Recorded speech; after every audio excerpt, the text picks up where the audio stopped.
राष्ट्र सर्वप्रथम, राष्ट्र सर्वप्रथम, राष्ट्र सर्वप्रथम, राष्ट्र सर्वप्रथम। राष्ट्र सर्वप्रथम की बात कार्यक्रम में आप सभी राष्ट्रवासियों का हार्दिक स्वागत है।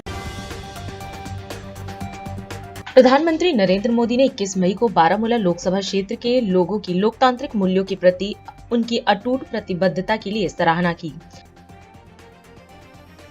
केंद्रीय गृह मंत्रालय ने हेलीकॉप्टर दुर्घटना में मारे गए ईरान के राष्ट्रपति इब्राहिम रईसी के सम्मान में पूरे भारत में एक दिन के राजकीय शोक की घोषणा की।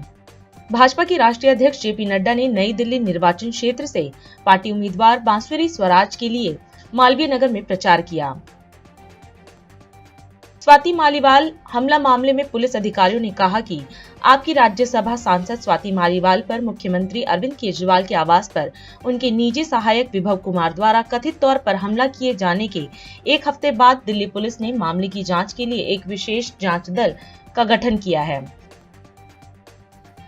बिहार के पूर्व उप मुख्यमंत्री और राजद नेता तेजस्वी यादव ने प्रधानमंत्री नरेंद्र मोदी को खुली चुनौती देते हुए कहा कि अगर उन्होंने 10 साल में उनसे ज्यादा नौकरियां दे दी तो वह राजनीति से संन्यास ले लेंगे। देश के लोकतंत्र के सबसे महत्वपूर्ण प्रतीक के 1400 से अधिक सीआरपीएफ कर्मचारियों की वापसी के बाद से 3300 से अधिक सीआईएसएफ कर्मी संसद परिसर में पूर्ण आतंकवाद विरोधी और तोड़फोड़ विरोधी सुरक्षा कर्तव्यों को संभालेंगे। लोकसभा चुनाव के प्रचार में हिस्सा नहीं लेने पर बीजेपी सांसद जयंत सिन्हा को कारण बताओ नोटिस जारी किया गया। दिल्ली का अधिकतम तापमान सोमवार को सामान्य से 4 डिग्री अधिक रहा। मौसम विभाग के मुताबिक 11 साल बाद 20 मई के दिन पारा 44 डिग्री सेल्सियस के पार पहुंचा। प्रधानमंत्री नरेंद्र मोदी ने पूर्व चंपारण बिहार में सार्वजनिक बैठक को संबोधित किया। इस दौरान कार्यक्रम को संबोधित करते हुए पीएम ने चंपारण में महात्मा गांधी के सत्याग्रह और स्वच्छाग्रह का जिक्र किया। उन्होंने कहा कि जनता ने बीजेपी को अवसर दिया, जिस कारण आज घर घर शौचालय, हर घर में बिजली, गैस सिलेंडर, नल से जल की सुविधा देने का काम बीजेपी सरकार ने किया है। वहीं पीएम ने कहा कि केंद्र में एक मजबूत सरकार की जरूरत है, जिससे देश के बच्चों का भविष्य सुधरेगा। साथ ही उन्होंने बीजेपी प्रत्याशी के समर्थन में वोट देने की भी बात कही। चंपारण की ये धरती प्रेरणा की धरती है। आपका ये स्नेह, आपका ये उत्साह, ये आशीर्वाद, ये दिखा रहा है कि छठे और 7वें चरण में देश में क्या होने वाला है। साथियों, यहां चंपारण में पूज्य बापू ने सत्याग्रह और स्वच्छाग्रह का प्रयोग किया था। आजादी के बाद इसी से प्रेरणा लेकर कांग्रेस को देश में सफाई के लिए आंदोलन करना चाहिए था। पूज्य बापू की स्वच्छता की जो अपेक्षा थी, देश में स्वच्छता एक संस्कार बनाकर बापू को सबसे बड़ी श्रद्धांजलि देने का उन लोगों को अवसर मिला था। लेकिन उन्होंने सत्ता में आने के पहले दिन ही बापू को पूरी तरह छोड़ दिया, बापू के विचारों को छोड़ दिया, बापू के आचारों को छोड़ दिया, बापू के आदर्शों को छोड़ दिया। और उन्होंने क्या किया? उन्होंने अपना सारा ध्यान सिर्फ और सिर्फ एक परिवार को आगे बढ़ाने पर जोर लगा दिया। कांग्रेस और उसके साथियों ने मिलकर देश के 60 साल बर्बाद कर दिए। आजादी के 60-70 साल बाद जब आपने एक गरीब मां के बेटे को आपकी सेवा करने का अवसर दिया, तब घर घर शौचालय पहुंचा। जब मोदी आया तो हर घर में बिजली पहुंची। ये मोदी है जिसने हर घर में गैस पहुंचाने का बीड़ा उठाया। ये मोदी है जो हर घर तक नल से जल पहुंचाने के लिए दिन रात मेहनत कर रहा है।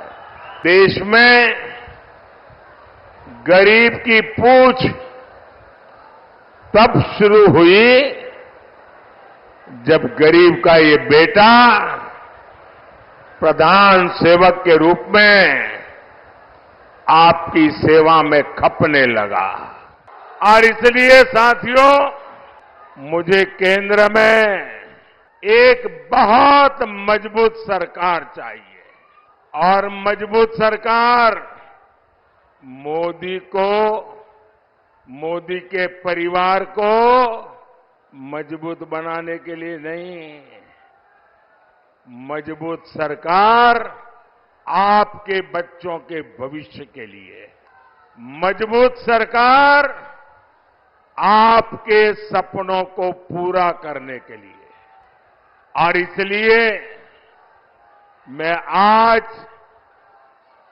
पूज्य बापू की जन्मभूमि गुजरात से, पूज्य बापू की कर्मभूमि में आपसे आशीर्वाद मांगने आया हूं।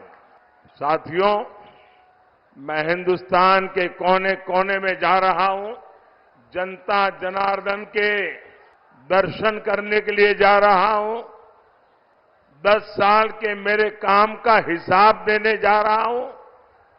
और जहां भी गया हूं, एक ही स्वर सुनाई दे रहा है, एक ही मंत्र सुनाई दे रहा है, एक ही गुंज सुनाई दे रही है। फिर एक बार ऑल इंडिया कांग्रेस के अध्यक्ष मल्लिकार्जुन खड़गे हरियाणा के दौरे पर हैं। यहां पहुंचकर उन्होंने जिला यमुनानगर के जगाधरी में आयोजित रैली में जनता को संबोधित किया। इस अवसर पर खड़गे ने पूर्व में कांग्रेस सरकार द्वारा किए गए कार्यों का जिक्र किया और कहा कि राजीव गांधी ने मतदान की उम्र को 21 से घटाकर 18 साल करने का काम किया, जिस कारण आज युवाओं को वोट देने का अधिकार प्राप्त है। खड़गे ने कहा कि जनता का एक वोट किसानों के लिए एमएसपी गारंटी कानून को बनाने में मदद करेगा, किसानों का कर्ज माफ करेगा, खेती से जीएसटी हटाने के लिए महत्वपूर्ण है। इसलिए इंडिया गठबंधन के प्रत्याशियों को वोट दें। आप सभी जानते हैं कि भारत के संसदीय इतिहास में अब तक का सबसे भारी बहुमत 1984 में राजीव जी के नेतृत्व में आया था। कांग्रेस पार्टी 414 सीटें जीती थी। उस दौरान राजीव जी ने समाज के सभी तबकों को ध्यान में रखकर 11 महत्वपूर्ण नीतियां उन्होंने बनाई थी। एंटी डिफेक्शन लॉ बनाया गया। आज जो चीजें हमारे जीवन पर असर डाल रही है, जैसे संचार और आईटी क्रांति तथा कंप्यूटराइजेशन की बुनियाद उन्होंने ही रखी थी। आधुनिक पंचायती राज की बुनियाद भी उन्होंने रखी, जिसके कारण देश भर में 30,45,000 पंचायती प्रतिनिधि बने। उसमें 14 लाख महिलाएं पंचायती प्रतिनिधि बने। ऐसा मौका कोई नहीं दिया, सिर्फ राजीव गांधी जी ने दिया। ये हमको याद रखना चाहिए। आज महिलाएं सरपंच है, दलित सरपंच है, ओबीसी सरपंच है और दूसरे अनेक लोग जो देहात में रहते हैं वो पॉलिटिक्स में आकर अपने नीति से वहां पर काम करके उन्होंने सरपंच, पंचायत मेंबर, ये सब कुछ बने हैं, ये कांग्रेस के वजह से। ये आप सब लोगों को ध्यान रखना चाहिए। 20 साल पहले 21 साल वोटरों का उम्र थी, लेकिन राजीव गांधी जी ने आप तमाम यंगस्टर्स को वोटिंग का अधिकार देने के लिए उन्होंने 21 उम्र को निकालकर 18 साल कर दिया और पूरे नौजवानों को वोटिंग का पावर दिया। जब पंडित जवाहरलाल नेहरू जी, डॉक्टर बाबा साहब अंबेडकर, इन्होंने मिलके जो इस संविधान बनाया देश का, और आप जितने भी एमएलए, एमपी किसी जात के हो, किसी धर्म के हो, वो एमएलए बन सकते, एमपी बन सकते, जिला पंचायत अध्यक्ष बन सकते, म्युनिसिपालिटी के अध्यक्ष बन सकते, मेयर बन सकते। ये किसकी देन है? ये देश के संविधान की देन है, डॉक्टर बाबा साहब अंबेडकर की देन है। और कांग्रेस पार्टी और गठबंधन, गुप्ता जी और वरुण, आप मिलके जोर से जोर लगाना पड़ेगा और 10 के 10 सीट लाना पड़ेगा। और ये दोनों जहां यहां पर से जिनके लिए मैं आया हूं, मैं तो सबके लिए आया हूं, यहां से मैसेज जा रहा होगा, लेकिन यहां जो है हमारे वरुण है चौधरी, उसके बाद सुशील गुप्ता जी है, ये सब लोग मदद करेंगे। उनको चुनना जरूरी है अगर आपका गठबंधन सरकार बनाना है। इसीलिए मैं आपसे मांगूंगा, आपका एक वोट किसानों के लिए एमएसपी गारंटी कानून का हो सकता है। आपका एक वोट किसानों का कर्ज माफ कर सकता है। आपका एक वोट खेती से जीएसटी हटा सकती है। आपका एक वोट फसल नुकसान का 30 दिन में भुगतान करवा सकती है। ये सारी चीजें एक वोट से, आपके एक एक वोट से ये सब चीजें कर सकती है। तो मैं आपसे एक एक वोट मांग रहा हूं। हम बता देंगे देश कैसा बनाना। ये तो जवाहरलाल नेहरू जी ने दिखाया है, इंदिरा जी ने दिखाया है, राजू ने दिखाया है, हम फिर से करके दिखाएंगे। और हरियाणा एक नंबर 1 स्टेट होगा, ये वो सोचते रहेंगे, हम काम करते रहेंगे। केंद्रीय गृह मंत्री अमित शाह ने ओडिशा के संबलपुर में सार्वजनिक रैली को संबोधित किया। इस अवसर पर अपने संबोधन में गृह मंत्री ने कहा कि 5 चरणों के चुनाव समाप्त हो चुके हैं। उन्होंने दावा किया कि 5 चरणों में पीएम मोदी 300 पार कर रहे हैं। शाह के अनुसार ये चुनाव देश को सुरक्षित करने, देश को समृद्ध करने और ओडिशा को विकसित बनाने का चुनाव है। इसके साथ ही शाह ने जनता से बीजेपी की सरकार बनाने की बात कही और बीजेपी प्रत्याशी के समर्थन में वोट की अपील की। विशाल सभा में आए हुए प्यारे भाइयों, बहनों, माताओं और मेरे जिगर के टुकड़े जैसे युवा मित्रों, आप सभी को नमस्कार, राम राम। भाइयों बहनों, आज मैं बताने आया हूं, मैं जहां जहां जाता हूं वहां लोग कहते हैं, अमित भाई हमारे सांसद को आप मिनिस्टर बना देना। स्वाभाविक है, परंतु संबलपुर वालों, मोदी जी ने आपके यहां बना बनाया मिनिस्टर भेज दिया है, धर्मेंद्र प्रधान को भेजा है। हमारे जितने भी प्रत्याशी यहां पर बैठे हैं, मैं सबकी सीटों का जायजा लेकर कहता हूं, इस बार ओडिशा में ऊपर भी कमल खिलने वाला है और नीचे भी कमल खिलने वाला है। भाइयों बहनों, पूरे देश भर में दक्षिण, पश्चिम, उत्तर, उत्तर पूर्व, मध्य और अब ओडिशा में आया हूं। 5 चरण के चुनाव समाप्त हो गए हैं। देखो भाई, 5 चरण में मोदी जी 310 क्रॉस कर गए हैं। अब छठा और 7वां 400 पार का है, आपको मोदी जी ने 400 पार कराना है। भाइयों बहनों, देश भर के मतदाताओं के लिए सिर्फ 400 पार का लक्ष्य है, मगर मेरे ओडिया भाइयों बहनों के लिए 400 पार अकेला नहीं है। इसके साथ साथ विधानसभा में भी 75 से ज्यादा सीट कर यहां कमल खिलाना है।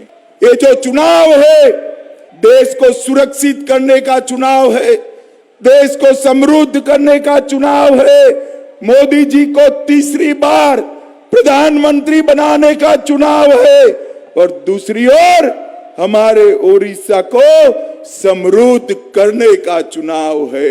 हमारी ओडिया भाषा, साहित्य, कला, संस्कृति, इसके सम्मान को फिर से प्रस्तावित करने का चुनाव है, और महाप्रभु जगन्नाथ की परंपराओं को सम्मान और जीवित रखने का ये चुनाव है। मोदी जी ने हमेशा ओडिया भाषा, संस्कृति, उसका गौरव किया। भाइयों बहनों, मोदी जी ने हमारी ओडिशा की ही गरीब आदिवासी के घर की बेटी द्रौपदी मुर्मू को राष्ट्रपति बनाकर समग्र ओडिशा का सम्मान करने का काम नरेंद्र मोदी जी ने किया। G20 का सम्मेलन हुआ, दुनिया भर के नेता मोदी जी के साथ हाथ मिलाकर फोटो खिंचाते थे, दुनिया भर के नेता। इसके पीछे तस्वीर कौन सी थी? हमारे कोणार्क के सूर्य मंदिर की तस्वीर के सामने मोदी जी ने हाथ खींचा। कोणार्क का सूर्य मंदिर आज दुनिया भर में प्रसिद्ध हुआ। मोदी जी ने पाई का सम्मान में एक सिक्का और डाक टिकट जारी कर पाई का संघर्ष को दुनिया भर में प्रसिद्ध करने का काम किया। उड़ीसा का लोकेशन बहुत सुंदर है, एक लंबा कोस्ट लाइन है, खनिज संपदा का अंबार है, मेहनत कश युवा है। एक ही चीज नहीं है, मेहनत करने वाला मुख्यमंत्री नहीं है। और मैं कहता हूं, भाजपा की सरकार बना दीजिए, हम मेहनत करने वाला युवा और जोशीला मुख्यमंत्री देकर ओडिशा को समृद्ध बनाएंगे। मैं आज कहकर जाता हूं, समग्र ओडिशा का सम विकास हो, इसके लिए भारतीय जनता पार्टी कटिबद्ध है। मेरा आप सभी से निवेदन है, नीचे भी कमल, ऊपर भी कमल, नीचे भी बीजेपी, ऊपर भी बीजेपी, और डबल इंजन सरकार बनानी है। मुझे बताओ भाई, डबल इंजन सरकार बनाओगे क्या? आप सभी का बहुत बहुत धन्यवाद। भाजपा को विजयी बनाइए, समृद्ध और स्वाभिमानी ओडिशा बनाइए। अभी समय है एक ब्रेक का, हम चलते हैं ब्रेक पर, आप कहीं जाए नहीं, छोटा सा break. Powered by Kamal Buildtech Private Limited, fulfilling promises. With our professional team and experience of delivering projects, in past we guarantee you peace of mind and top quality work in an affordable price. और अधिक खबरों के लिए आप हमारे YouTube channel दैनिक India दर्पण को अभी सब्सक्राइब करें और नोटिफिकेशन के लिए बेल आइकन को प्रेस करना ना भूलें।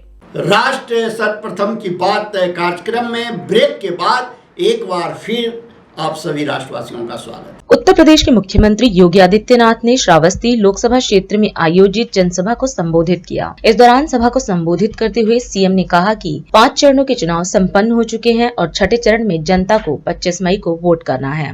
उन्होंने कहा कि जनता का उल्लास बता रहा है कि फिर एक बार मोदी सरकार का नारा सिद्ध होने वाला है।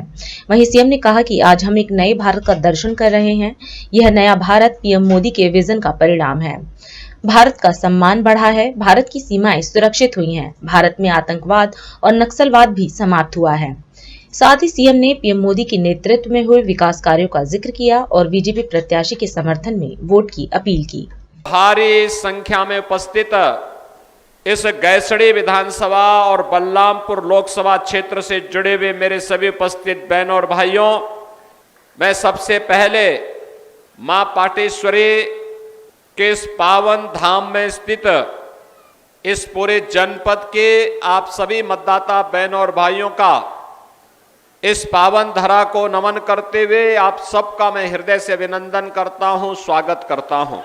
आप सब जानते हैं कि लोकसभा चुनाव के 5 चरण संपन्न हो चुके हैं और छठे चरण में आप सभी को अपने मताधिकार का उपयोग 25 मई को करना है।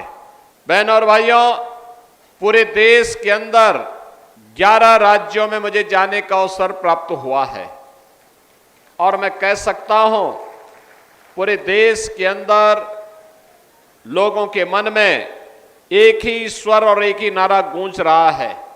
हर एक जनता की एक ही तमन्ना है और वह तमन्ना उनके नारों में गूंज रहा है कि फिर एक बार, बहनों और भाइयों, पूरे देश के अंदर हमने एक नए भारत का दर्शन किया है। आज जो परिवर्तन हम सबको नजर आ रहा है, ये मोदी जी के परिश्रम का, उनके विजन का, उनके मिशन का परिणाम है। दुनिया के अंदर हम सब भारतवासियों का सम्मान बढ़ा है। भारत की सीमाएं सुरक्षित हुई हैं।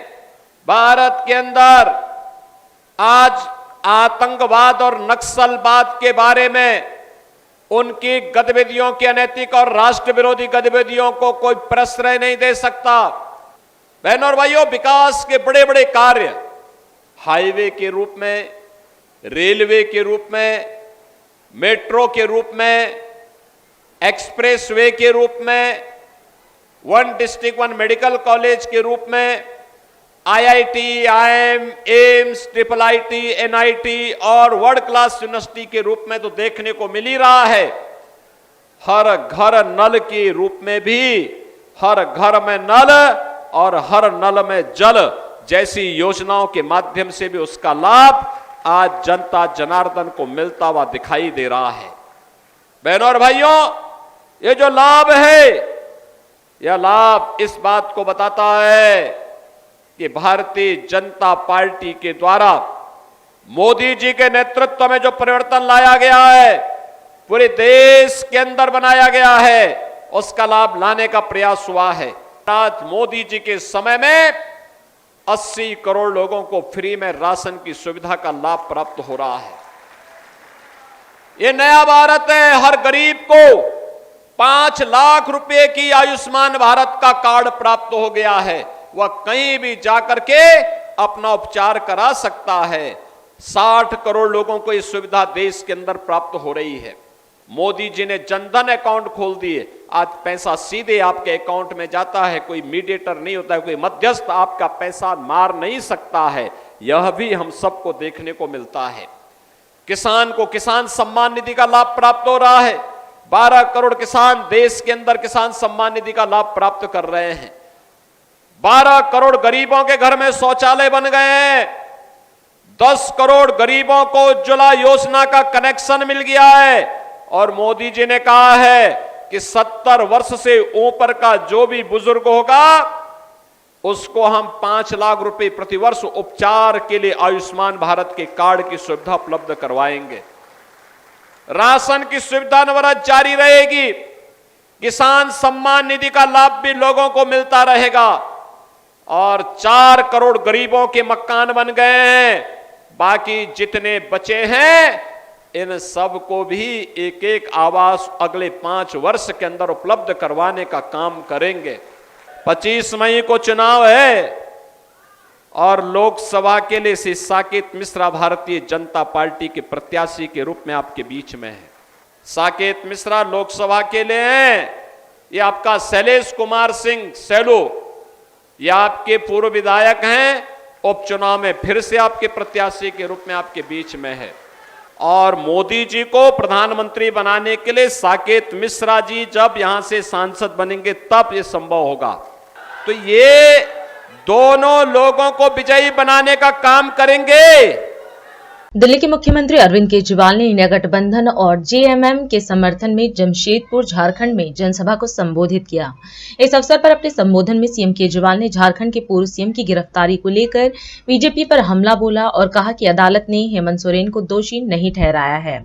जांच अभी चल रही है तो वह जेल में क्यों है। वहीं सीएम ने जनता से इंडिया गठबंधन के प्रत्याशी को वोट देने की भी अपील की। मैं जेल से सीधा आप लोगों के बीच में आ रहा हूं, जेल से सीधा आप लोगों के बीच में आ रहा हूं। और एक दिन मैं अपनी जेल के सेल में बैठा हुआ था, तिहाड़ जेल के, कि सुप्रीम कोर्ट ने मुझे 21 दिन की मोहलत दे दी कि जाओ और चुनाव प्रचार करो। मुझे तो यकीन ही नहीं हुआ और देखिए आज मैं आप लोगों के बीच में आ गया। अब मेरे भाई हेमंत सोरेन जी जेल में हैं और मैं जानता हूं कि झारखंड का बच्चा बच्चा हेमंत सोरेन जी से प्यार करता है। प्यार करते हैं कि नहीं करते? और मैं जानता हूं इस वक्त आप लोगों के दिल पे क्या गुजर रही होगी। मैं आप लोगों का दर्द समझ सकता हूं और मैं देख रहा हूं किस तरह से कल्पना जी ने कमान संभाली है कि जिस मंशा से मेरे को और हेमंत सोरेन जी को जेल में डाला था, केजरीवाल को जेल में डाल दूंगा, आम आदमी पार्टी बिखर जाएगी, उसी तरह उन्होंने सोचा था कि मैं हेमंत सोरेन को गिरफ्तार कर लूंगा, झारखंड मुक्ति मोर्चा तोड़ दूंगा, इनकी सरकार की। उल्टा हुआ भाई साहब। जो आदमी गलत काम करता है अल्टीमेटली एक ताकत है जिसे हम भगवान कहते हैं, भगवान देख रहा है। दिल्ली के अंदर पार्टी के बिखरने की बजाय आम आदमी पार्टी एक परिवार की तरह एक साथ इतनी एकजुट हो गई। हमारे सारे एमएलए, सारे सांसद, सारे काउंसलर, जितने पार्टी के पदाधिकारी थे सब एकजुट हो गए और डबल मेहनत के साथ काम करने जुट गए। हमारी दिल्ली की सरकार नहीं गिरी, हमारी पंजाब की सरकार नहीं गिरी। उसी तरह से मैं अभी देख रहा था झारखंड मुक्ति मोर्चा, उन्होंने सोचा था झारखंड मुक्ति मोर्चा को तोड़ देंगे एमएलए, उल्टा हुआ। 14 की 14 सीट इस बार इंडिया गठबंधन को आनी चाहिए। उन्होंने हेमंत सोरेन जी को जेल में क्यों डाला? जेल में आदमी क्यों जाता है? जेल में आदमी तब जाता है जब कोई अदालत जांच पूरी होने के बाद, मुकदमा चलने के बाद ये आदेश पारित करती है कि इस आदमी ने ये अपराध किया, ये आदमी दोषी है, इसलिए इसको जेल भेजो। इसी हेमंत सोरेन जी के पास खिलाफ कोई आदेश नहीं है अदालत का, एक भी आदेश नहीं है अदालत का। किसी अदालत ने ऐसा ऑर्डर नहीं पास किया कि हेमंत सोरेन दोषी है। कोई अदालत नहीं है जिसने हेमंत सोरेन को दोषी कहा है। अभी जांच चल रही है, 10 साल जांच चलेगी, फिर क्यों हेमंत सोरेन को जेल में डाला? मेरे खिलाफ क्या दोष है? कोई दोष नहीं है। मेरे को किसी अदालत ने दोषी नहीं कहा, मेरे को किसी अदालत ने भ्रष्टाचारी नहीं कहा, किसी अदालत का मेरे खिलाफ कोई आदेश नहीं है, मेरे को पकड़ के जेल में डाल दिया। पूरे देश में जितने राज्य हैं, जितने मुख्यमंत्री हैं, सारे मुख्यमंत्री मिला के पूरे देश में केवल एक मुख्यमंत्री है जो आदिवासी समाज से है, हेमंत सोरेन, और उनको भी पकड़ के इन्होंने जेल में डाल दिया। उनके पिताजी शिबू सोरेन ने झारखंड राज्य बनवाने के लिए तपस्या की थी, जेल गए थे, डंडे खाए थे, बहुत संघर्ष किया था। आप लोगों के साथ मिलके, झारखंड की जनता के साथ मिलके शिबू सोरेन ने संघर्ष किया था, बहुत उन्होंने तपस्या की थी। इस दिन, ये दिन देखने के लिए की थी कि एक दिन झारखंड राज्य बनेगा और मेरे बेटे को जेल में डाल देंगे। दुख होता है। और आज शिबू सोरेन जी की जो, मैं पूछ रहा था अभी जब आ रहा रास्ते में, मैंने पूछा चंपई जी से उनकी कैसी तबीयत है। उनकी तबीयत इतनी ज्यादा खराब है, इतनी ज्यादा खराब है। ऐसे वक्त में तो आदमी को अपने बेटे की जरूरत पड़ती है। मोदी जी ने इतनी भी दया नहीं की कि इतने बीमार बाप की बच्चे को उसके साथ रहने दे ताकि वो उनकी सेवा कर सके। ऐसी हालत में भी उन्होंने उनके बेटे को जेल के अंदर डाल दिया। तो मैं आज आप सब लोगों से पूछने के लिए आया हूं, 25 मई को और 1 जून को जब वोट डालने के लिए जाओ, इतना बटन दबाना, इतना बटन दबाना, वो आवाज मोदी जी के कानों में गूंजनी चाहिए। वो आवाज आप सब लोगों से विनती करता हूं कि यहाँ के जो कैंडिडेट है मोहंती जी, उनको भारी बहुमत से आप तीर कमान का बटन दबा के जिताइएगा। हमारे YouTube चैनल दैनिक इंडिया दर्पण को अभी सब्सक्राइब करें और नोटिफिकेशन के लिए बेल आइकन को प्रेस करना ना भूलें। आज हम इस कार्यक्रम में आपसे विदा लेते हैं। आप अन्य खबरों के लिए बने रहे। राष्ट्र सर्वप्रथम, वंदे मातरम, जाग उठा है भारत।